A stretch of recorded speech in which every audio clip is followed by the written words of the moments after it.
So what's going on, guys? Pete with Auto Repair Tips. Well, don't know about you guys, but I've been waiting for something like this for a long time. That Ford Bronco versus that Jeep Wrangler. I've always been a Jeep fan all my life. I like the Ford Bronco, but I've always been a Jeep fan.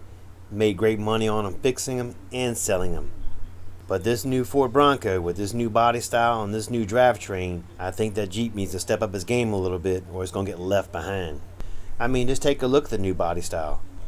If you're a businessman and you pull up into a meeting and you get out, you're making a statement. If you pull up in a Jeep Wrangler and you get out, you're more of a hey fun type guy because it's more of a recreational fun looking truck.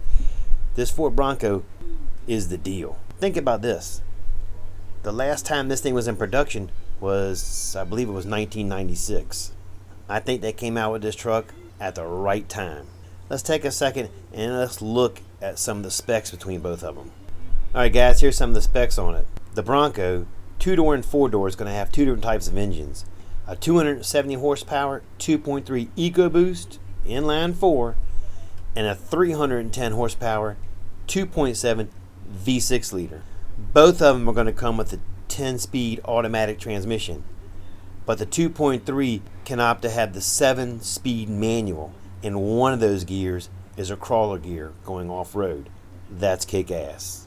That Ford Bronco is also going to have a 2.7 EcoBoost option if you want to go that route, but that's going to require the automatic transmission. Alright, here are some of the specs on this Jeep Wrangler. The standard 285 horsepower 3.6 liter V6. That's from the previous generation. That can be paired with the 6-speed manual transmission or the 8-speed automatic. Also, a turbocharged 4-cylinder engine is optional and teams up with an electric motor to provide additional low-end power. And in addition to the standard V6, the optional 4-cylinder hybrid, the Wrangler can also be equipped with a 3.6 liter V6 similar hybrid assist, 3.0 liter diesel V6, and a new 375 horsepower plug-in hybrid 4xe powertrain. That's also pretty tough. Alright guys, let's get into some of the specs on the interior of the Ford Bronco. I haven't had the privilege of being in one, so for right now I'm just going to read some of the specs.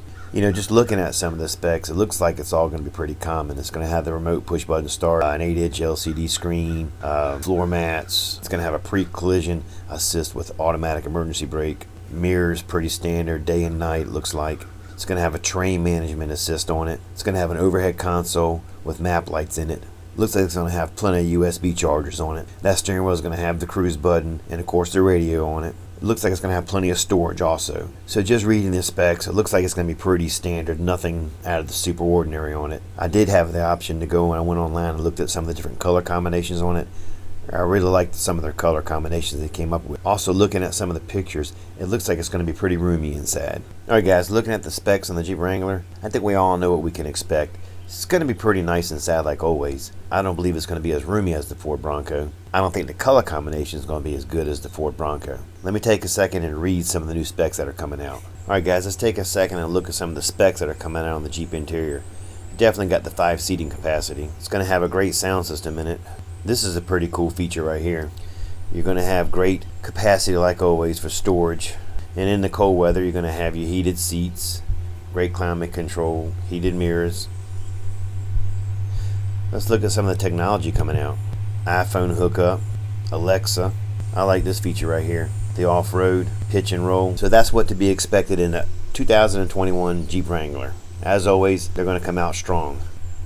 But like I said earlier, that Ford Bronco is going to be tough also. Let's take a second and compare exterior features on the Ford and the Jeep. This is where I think the Ford Bronco excels past the Jeep. Check out some of these body styles. You got your base model.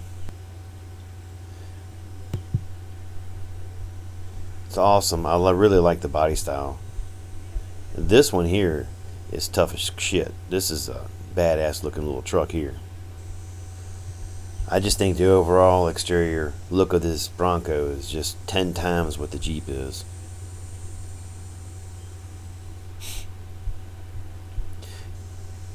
They're both going to have removable doors, removable tops. This truck here, I think, is going to be one of your most popular sellers. Just the overall look of this truck is just phenomenal. I really like the opening they have here.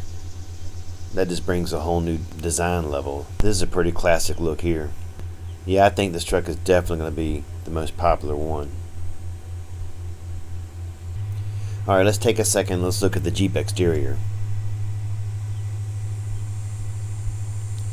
So it comes standard removable doors.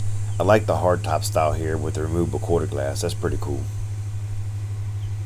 It's going to have the rollback tops.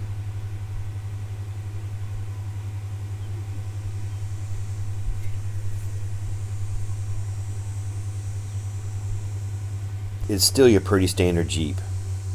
Alright guys, here it is. My personal opinion on both SUVs. Interior, the Ford Bronco has got more room inside it, but overall, I'm going with the Jeep. Love that interior design. On the drivetrain, I'm going with the Ford Bronco simply because of the wider wheelbase. I think it's going to have a better drivetrain to it. The exterior, hands down, Ford's got it beat, especially that two-door. Love that side view. I think when it comes to the exterior, you're going to see the Jeep up its game level in 2022. But the real reason that Ford's going to pull ahead is simply because it's a comeback year. If it had stayed in production, that Jeep would be far ahead of it in sales. But because of the comeback year, these next 2 years, expect Ford Bronco to pull ahead. In 2023, the Jeep's going to outperform it. Mark my word on it. Alright guys, hope you enjoyed this video. If you'd like to see more car reviews like this, leave me a comment below. Don't forget to hit that like button and subscribe to the channel so you don't miss any videos. Catch you next time.